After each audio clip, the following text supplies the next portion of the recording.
Hello guys, आज हम आपको बताएंगे कि एमपी पुलिस कांस्टेबल का फॉर्म फिलअप कैसे करें। तो सबसे पहले ईएसबी सर्च करना गूगल पर। उसके बाद फर्स्ट साइड आएगी, उसे ओपन करेंगे।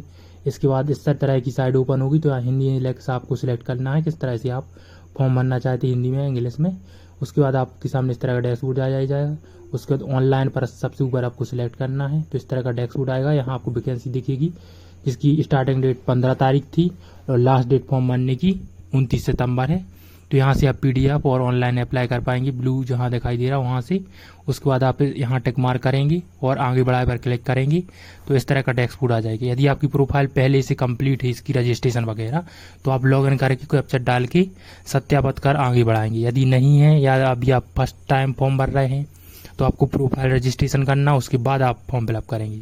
यदि आप प्रोफाइल में कुछ भी एडिट करना चाहते तो सेकंड पर आएँ। यदि आप उसके डॉक्यूमेंट फोटो वगैरह चेंज करना चाहते तो लास्ट वाली चेंज डॉक्यूमेंट पर क्लिक करें। तो हम अभी फोटो वगैरह चेंज करेंगे और डॉक्यूमेंट डालेंगे, तो इसे थर्ड लिंक पर हम क्लिक करेंगे।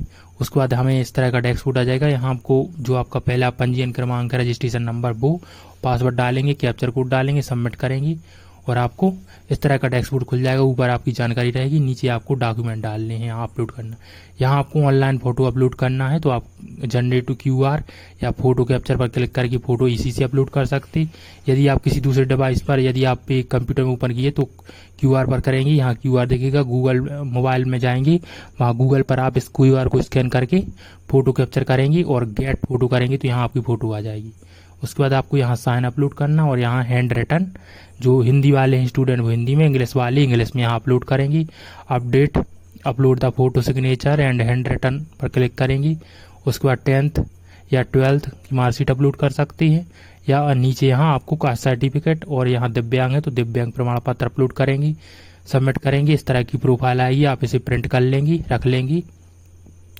इसके बाद आपको वापस उसी डैशबोर्ड पर जाना है। आप यहाँ आ जाएंगे, यहाँ अब आपको अप्लाई करना, तो हम अप्लाई करेंगे, टिक मार्क करके आगे आएंगे।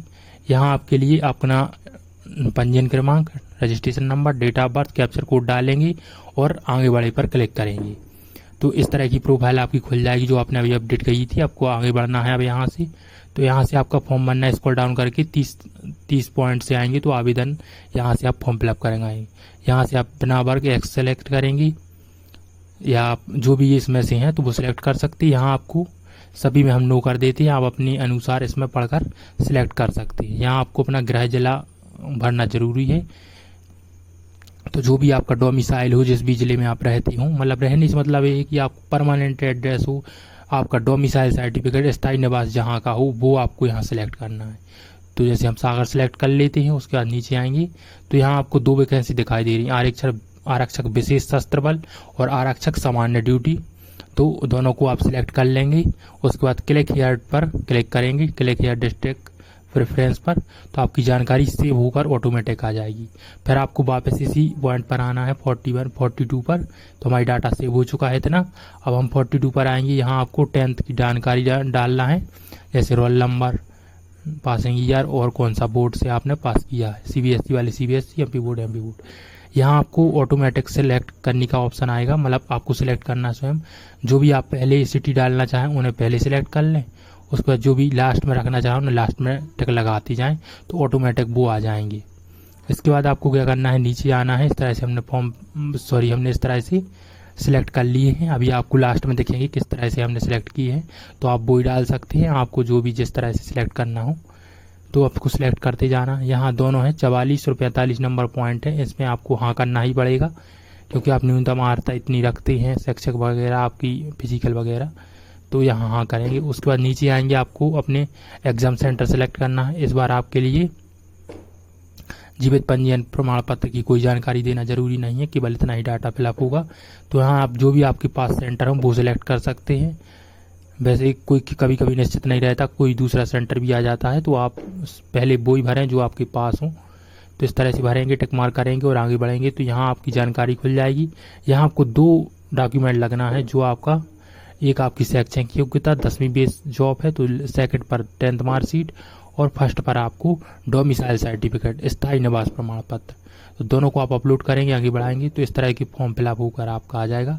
हमने इस तरह से अपने सिलेक्ट किए हैं जो आप पहले ज्वाइनिंग चाहती हैं जिन जिन जिलों में, वहाँ आप उनको पहले रख सकते हैं और जिनमें नहीं चाहते उनको लास्ट में रख सकते हैं। स्क्रॉल डाउन करेंगे, पहले आपको प्रिंट पर करना है, आप इसका प्रिंट जरूर रख लें क्योंकि इसका जो आपका न्यू नंबर जनरेट हुआ है उसको सेव करना जरूरी है। यदि आप यहाँ से बैक वगैरह हो जाते हैं तो आप इस फॉर्म को वापस नहीं आ पाएंगे यहाँ भरने, आपको फिर से फॉर्म फिलअप करना पड़ेगा न्यू। तो आप ऊपर अभी हम बताएंगे आपके लिए एक नंबर होता है, उसे आप सेव करके रख लें या आप प्रिंट कर लें। तो ये आप ऊपर नंबर देख सकते हैं, आवेदन क्रमांक, इसको सेव कर लें, यहीं स्क्रीनशॉट ले लें क्योंकि यदि आप यहाँ बिना पेमेंट या पेमेंट करने जाते हैं और बैक हो जाते हैं तो आप इस पर फिर नहीं आ पाएंगे, आपको स्वयं से फिर फॉर्म भरना ही पड़ेगा न्यू। उसमें कोई प्रॉब्लम नहीं होता लेकिन फिर से प्रॉब्लम आपको ये होगी, फिर से फॉर्म भरना पड़ेगा। तो आप इस स्क्रीनशॉट लगा लें क्योंकि पेमेंट करने में कोई प्रॉब्लम आ सकती है, बैक हो सकता है। तो पेमेंट करें आप, बिल्कुल बैक ना करें, बिल्कुल सही से। तो इस तरह का आपका डैशबोर्ड खुलेगा पेमेंट में, क्योंकि सभी लोग फॉर्म भरते हैं तो साइट कहीं भी क्रैश हो जाती है। इसके बाद आपके लिए यहाँ सबसे आसान ऑप्शन है यूपीआई का। तो थर्ड ऑप्शन आप देख सकते हैं debit card, net banking, debit card, UPI. तो आप यूपीआई पर क्लिक करें। जैसे यूपीआई पर क्लिक करेंगे दो ऑप्शन आपको दिखाई देंगे, पेटीएम और पे गवर्नमेंट एनएसडीएल। तो पेटीएम हो तो पेटीएम, वरना आप गूगल पे, फोन पे, कोई भी यूपीआई चलाती तो आपको सेकंड ऑप्शन सेलेक्ट करना है। यहाँ से आप क्यूआर पर भी जा सकते हैं। सेकंड ऑप्शन सेलेक्ट करेंगे, उसके बाद आपको इस तरह का ओके करना है, रजिस्टर नंबर आएगा जो। यहाँ आपको 4 ऑप्शन पर दिखाई देंगे। तो लास्ट 2 ऑप्शन बिल्कुल सरल है, यूपीआई और क्यूआर कोड यूपीआई। तो लास्ट ऑप्शन पर आपको क्लिक करना है यूपीआई क्यूआर पर, तो आपके सामने क्यूआर कोड आ जाएगा इस तरह से। इसको आप किसी भी ऐप से स्कैन कर सकते हैं ऑनलाइन पेमेंट। हेलो गाइस, आज हम आपको बताएंगे कि एमपी पुलिस कांस्टेबल का फॉर्म फिलअप कैसे करें। तो सबसे पहले ईएसबी सर्च करना गूगल पर, उसके बाद फर्स्ट साइड आएगी उसे ओपन करेंगे। इसके बाद इस तरह की साइड ओपन होगी तो हिंदी इंग्लिश आपको सिलेक्ट करना है किस तरह से आप फॉर्म भरना चाहते हैं, हिंदी में इंग्लिश में। उसके बाद आपके सामने इस तरह का डैशबोर्ड आ जाएगा। उसके बाद ऑनलाइन पर सबसे ऊपर आपको सिलेक्ट करना है।